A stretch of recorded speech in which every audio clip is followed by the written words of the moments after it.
أشهد أن عليا ولي الله، وأطلب من كل سني أن يشهد أن عليا ولي الله، ووالله إن لم يكن عليا يكن علي وليا لله فلا ولي له.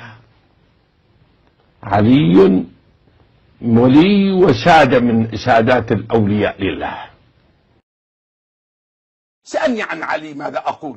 إمام من أئمة المسلمين، بطل من أبطالها، أفضل مخلوق كان في زمانه. لاحظ، ما عندنا مانع.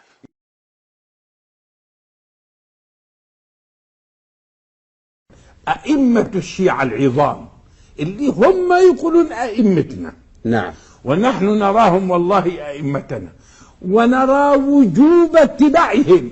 الله أكبر، وجوب، ومن لم يتبع الأئمة آل البيت فهو ضال. نعم. شو رأيك اليوم؟ تشيع الشيخ عدنان؟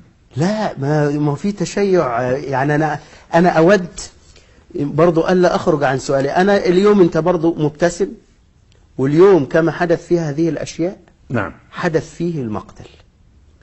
إذن مثل لحظة، نعم، رجل عنده زوجة، تفضل، مات طفل وولد الطفل، يحزن أم يفرح؟ هيفرح لهذا ويحزن على هذا. أحسنت. إذا ليش جبتني أنت جايبني اليوم؟ يقول أنا أراك فرحا ما رأيتك حزينا. إيه؟ رأيت الفرح وما رأيت الحزن. طيب، الحزن والله من لم يحزن على مقتل الحسين فهو منافق. الله أكبر. والذي لا إله إلا هو ليسمع الناس. احنا ما عندنا تقية، ثم ما بيجوز تقية بهذا الشكل وملايين من الناس يشاهدوك. نعم.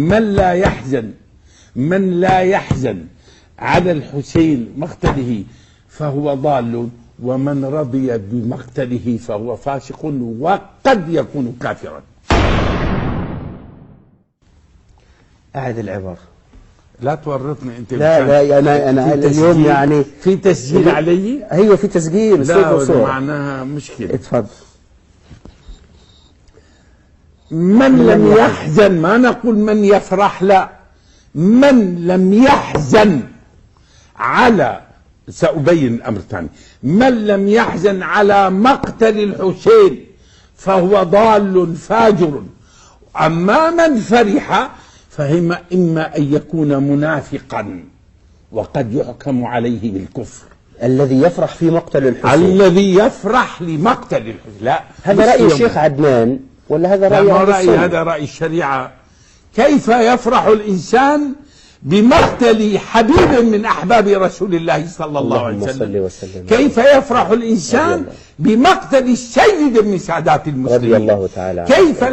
كيف يفرح الإنسان فيه ذرة إيمان، نعم، ذرة إيمان برجل سيد شباب أهل الجنة؟